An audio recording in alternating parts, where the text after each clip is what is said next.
Development Bank doubles down on development projects. We asked the CFO of the New Development Bank to see how the NDB stands out from the established banks.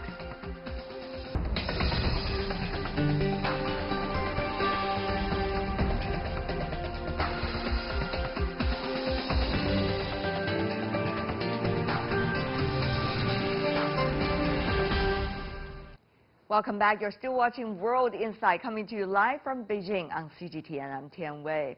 As the prospects of the China-U.S. trade deal seems to change by the second, major U.S. stocks have swung back and forth in the past week.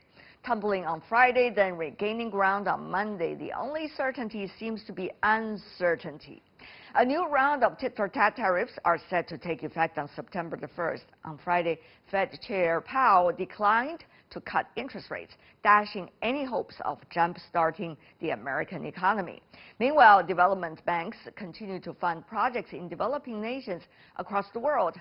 The New Development Bank was founded 4 years ago by the BRICS countries. It has approved more than $9 billion in loans and aims to double that number this year. The New Development Bank is considered a newcomer compared to the World Bank, the IMF, and the Asian Development Bank. Despite a shorter resume, the New Development Bank is using new models to stand out from the crowd. Can emerging multilateral organizations such as the New Development Bank turn the tide in the face of turmoil? Earlier, I talked to Leslie Maasdorp, Vice President and CFO of the New Development Bank.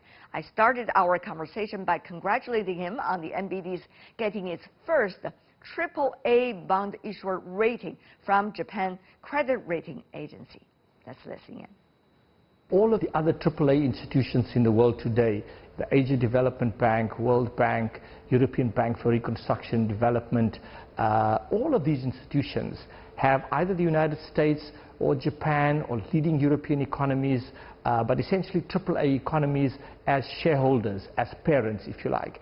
The New Development Bank have exclusively emerging markets. We have China, Brazil, Russia, India, South Africa as shareholders. These are all developing countries.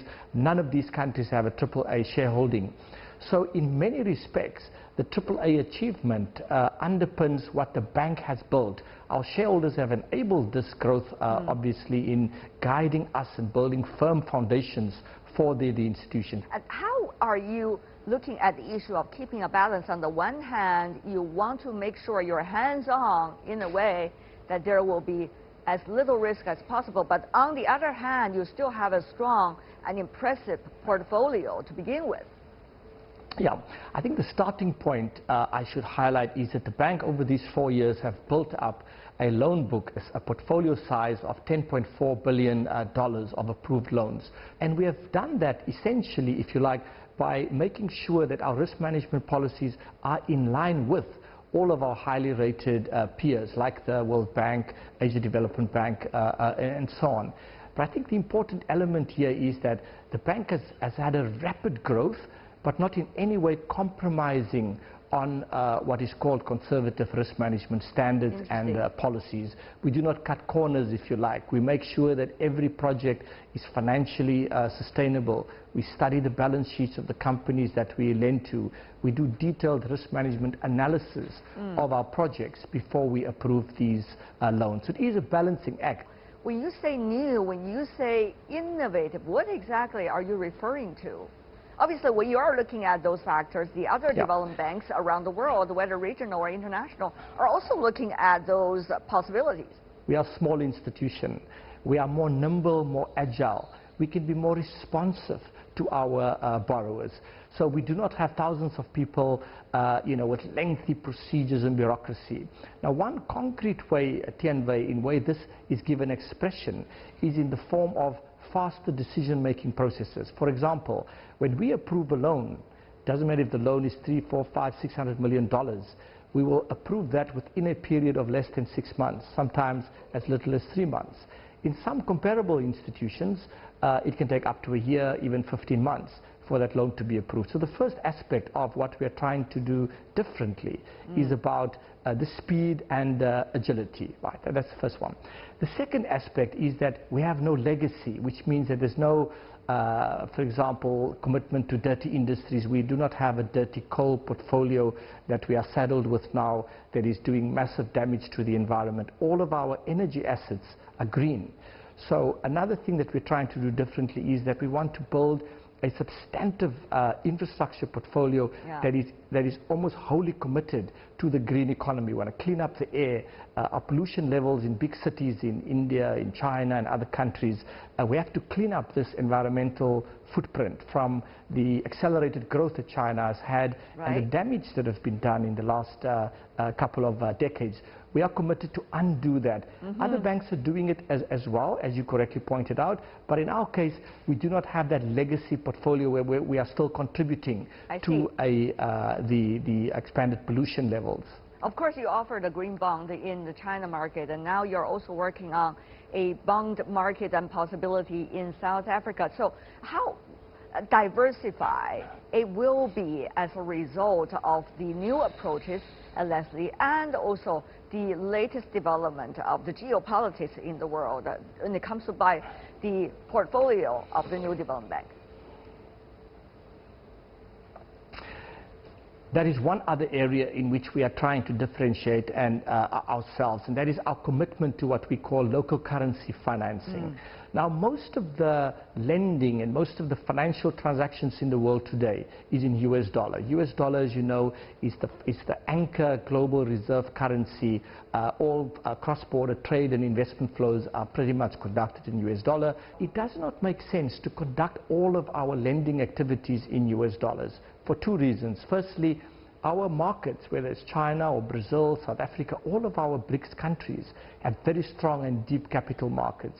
What that means is that we can raise funding by issuing bonds in all of our 5 countries and then on-lend in that local currency.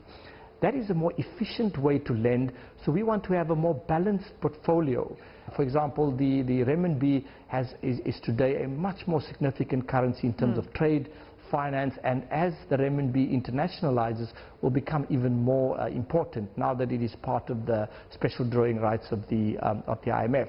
We've already issued a green bond in China, and in total now we've issued 6 billion renminbi of bonds here in China, and we still have another 7 billion renminbi of bonds that we will still issue within the next 15 months to finance infrastructure projects here in China. You heard about, whether through news or other channels, the dispute going on between the Fed and the White House about the future of the interest rates and the future of the dollar.